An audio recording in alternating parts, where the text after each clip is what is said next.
nom du Père et du Fils et du Saint-Esprit. Amen. Le Seigneur soit avec vous, frères et sœurs. Nous célébrons le 23e dimanche du temps ordinaire année B. Bien auparavant, j'aimerais vous remercier tous. Vous qui recevez la parole de Dieu à travers cette chaîne YouTube. Vous êtes plus de 1000 à vous abonner. J'espère que vous partagez et vous aimez la parole de vie. Considérez-vous comme le petit reste sur qui Dieu peut compter pour transformer et sauver le monde. Alors nous invitons les autres à s'abonner, à aimer et à partager la parole de vie. Vous pouvez sauver des vies humaines, vous pouvez participer à l'évangélisation du monde en vous abonnant, en partageant et en aimant la parole. Alors que Dieu n'arrête pas de vous bénir et de vous protéger pour cette œuvre de salut à laquelle vous participez. En effet, les lectures de ces dimanches nous présentent Dieu qui guérit et qui libère. Dans la première lecture du livre d'Isaïe au chapitre 35, versets 4 à 7, Dieu promet la libération à son peuple. Rappelons que ce chapitre 35 du livre d'Isaïe appartient à la petite apocalypse de ces livres, qui comprend les chapitres 34 et 35, qui est l'aboutissement des oracles sur Juda. Contrairement à la grande apocalypse, qui comprend les chapitres 24 jusqu'à 27, qui, elle, est l'accomplissement des oracles contre les nations. Et donc, cette lecture parle de la libération qui est un thème plutôt du Deutéro-Isaïe, qui le Seigneur promet la libération de son peuple meurtri, opprimé par l'exil babylonien. Nous aussi, nous traversons une situation difficile, une situation déplorable, une situation d'oppression, de souffrance. Dieu promet de faire l'impossible. Il promet la vie aux aveugles, il promet aux boiteux de marcher, il promet même le fleuve dans les déserts. Ce que nous pensons que c'est impossible, Dieu peut les rendre possibles si nous croyons, si nous espérons le Seigneur. Jésus a dit, ne crains pas, crois seulement. Marc 5, 36. Tu es dans une situation déplorable, ne crains pas, crois seulement. Les provisions du Seigneur ne sont pas épuisées. Le Seigneur peut te sauver. C'est Dieu, le Seigneur qui sauve toutes les personnes, tous ceux qui l'accueillent. Il ne discrimine pas. Dieu est impartial.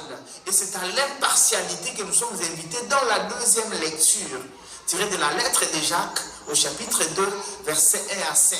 Qu'il n'y ait aucune partialité en vous. C'est-à-dire qu'il faut considérer toutes les personnes de manière égale. Or, nous avons un regard de tri. Nous trions les gens qu'il faut considérer, qu'il faut respecter. Et davantage, nous regardons les richesses et les apparences. Surtout même dans nos familles, si tu es pauvre, qui va même te consulter? Le Seigneur dit qu'il faut considérer toute personne humaine. Le salut commence par là.